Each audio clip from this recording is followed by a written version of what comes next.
Hello everyone, welcome back to my channel. তোমরা কেমন আছো? আশা করি ভীষণ ভালো আছো। আমিও খুব ভালো আছি। তো আজকে সকাল সকাল কিন্তু মেয়ে স্কুল যাবে, সেজন্য কিন্তু বাস চলে এলো। মেয়ে উঠে গেল বাসে, ছেড়ে দিল বাস। আর ওইটা হচ্ছে আগরথা একাডেমির বাস, আর এটা হচ্ছে এসএসবি জ্ঞান কেন্দ্র বাস, এসএসবি জ্ঞান কেন্দ্র, আর এটা হচ্ছে আগরথা একাডেমি। এখানে চাপিয়েছি রান্না, এখানে বসিয়েছি ভাত, মানে ফ্যানে ভাতে আলু ভাতে করবো আর কি হাজব্যান্ডের জন্য। আর এখানে মাছ রাখা আছে, মাছটাও করবো ভাজা। এখন বাজছে 7:08। তো চলো বসিয়েছি এই জন্য, কারণ হাজব্যান্ড আজকে দুপুরবেলা খেতে আসবে না এবং বলেছিল খেয়েও যাবো না। আমি বললাম যে আপাতত মাছ ভাজা আর ফ্যানে ভাতে আলু ভাতে তো খেয়ে যাও, এটা তো খেতে পারবে জলখাবারের জন্য। কারণ এখানের ক্যান্টিনে যে চালটা ব্যবহৃত হয় সেটা তো আতপ চাল, যেটা এখানে সবাই খায় আর কি। আর তো এটা ভালো লাগবে না খেতে কারোরই। তো হাজব্যান্ড বেশিরভাগ ক্যান্টিনে রুটি খায়, তো ওই জন্য ভাত করলে অন্য ভাতটা একটা বেলাম তোমাকে খেয়ে যাও, একটু হলেও খেয়ে যাও। তো ভাতটা হতে থাকুক, মাছটা একটু পরে ভাজবো, যখন খাবে গরম গরম ভাজবো, গরম গরম ভালো লাগে খেতে। ভাতটা তো সিদ্ধ হয়ে রয়ে যাবে, আর এটার মধ্যে রয়ে যাবে, তাড়াতাড়ি ওই জন্য বসিয়ে দিলাম। তাড়াতাড়ি যাবে বলেছে আজকে ডিউটি। হাজব্যান্ড ডিউটি বেরিয়ে গেল। এখন শেয়ার করব আমার এক সুন্দরীকে। সুন্দরী ফুটেছে, কিন্তু আজকে খুবই ছোট ফুটেছে, কারণ গাছটায় খুব পোকা লেগেছে।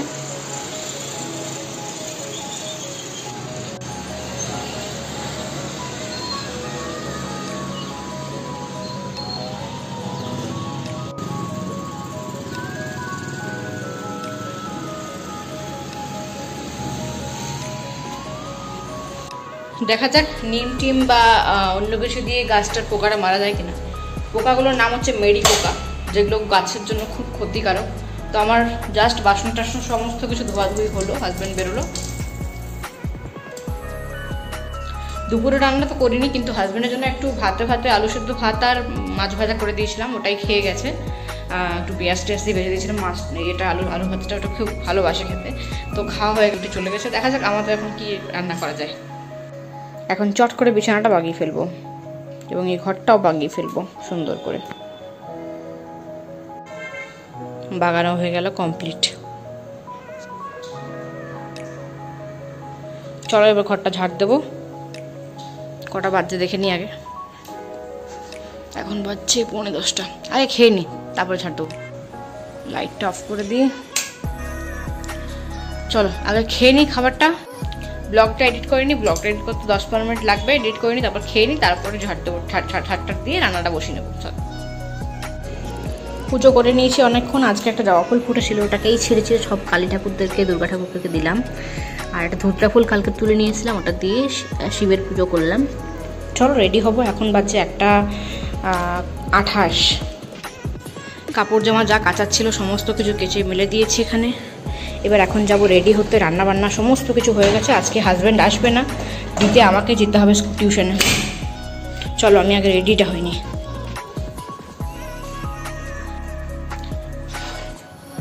আজকে আমাকে দিতে যেতে হবে, কারণ হাজব্যান্ডের আজকে অফিসে অনেকজন এসছে, তো আমি ওই জন্য দিতে যাবো আজকে টিউশনে। চলো হয়ে গেছি রেডি হয়ে যাওয়ার পর জলটা বসিয়ে দিই, মেয়ের জন্য স্নানের জল একটু আসবে, আর এসে সমস্ত স্নান করবো। তো এখন বাজছে 1:32, তাহলে আমি স্নানের জলটা চাপিয়ে দিই। চলো 1:35 বেজে গেছে, গ্যাস করলাম বন্ধ। চটপট গিয়ে তাড়াতাড়ি করে নিচে নামবো। চলো আর সময় নেই দাঁড়ানোর, এসে খাইয়ে টিউশনে নিয়ে যেতে হবে।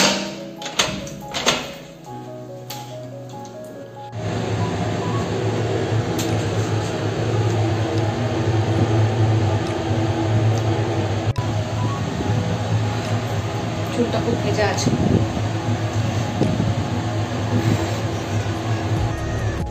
কখন নাকি বৃষ্টি হয়েছে জানি না, ঠিক আছে, কিন্তু আমাদের দিকে হয়নি। যাই হোক, ওর ব্যাগ ভিজে গেছে, এটাই দেখাচ্ছে স্কুল থেকে আসার পরই। এখন আমরা লিফটে যাচ্ছি। চলো পৌঁছে গেছি। মেয়েকে তো টিউশনে দিয়ে চলে এসেছিলাম, তারপর বাড়িতে এসে নিজে খেয়ে দিয়ে রান্নাঘরটা বাগিয়ে নিয়েছি। বাসন টাসন ধোয়াধুয়ি সমস্ত কিছু কমপ্লিট করে ফেলেছি এবং বাইরে সমস্ত কিছু কাপড় জামা রোদে দিয়েছি, কারণ এতদিন ধরে এতটাই বৃষ্টি হচ্ছিল, আজকে রোদ দিয়েছে সব। ভেতর ঘরে অনেক কিছু মেলা ছিল, মানে সাইডের ঘরটা অনেক কিছু মেলা ছিল, সেই মেলাগুলো সব এখানে আমি দিয়ে দিয়েছি, কারণ যাতে শুকিয়ে যায় তাড়াতাড়ি করে। চলো আর দেরি করবো না, এখন বেরিয়ে পড়বো, কারণ এখন বাজছে 5:25। চলো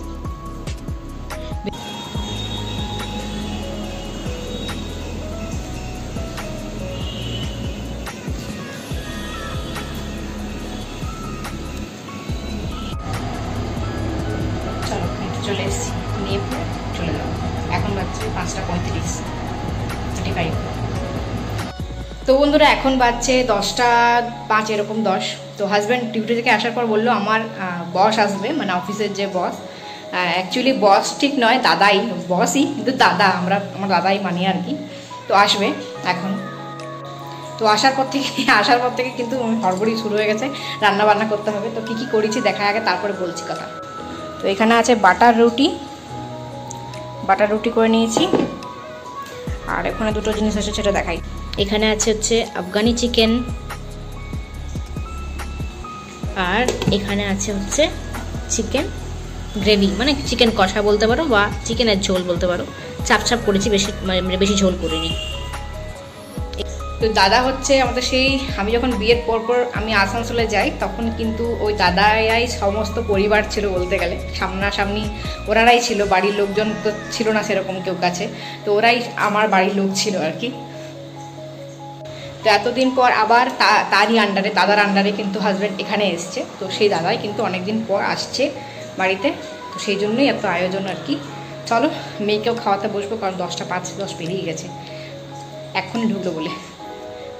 ভিডিওটা লেন্দি করবো না, ভালো লেগে থাকলে লাইক করে দিও, সাবস্ক্রাইব করে দিও, এবং চ্যানেল নতুন হয়ে থাকলে সাবস্ক্রাইব করে পাশে থাকা বেল আইকন প্রেস করে দিও। দেখা হচ্ছে পরবর্তী ব্লগে। টাটা, এবং স্মাইল করতে ভুলো না। টাটা।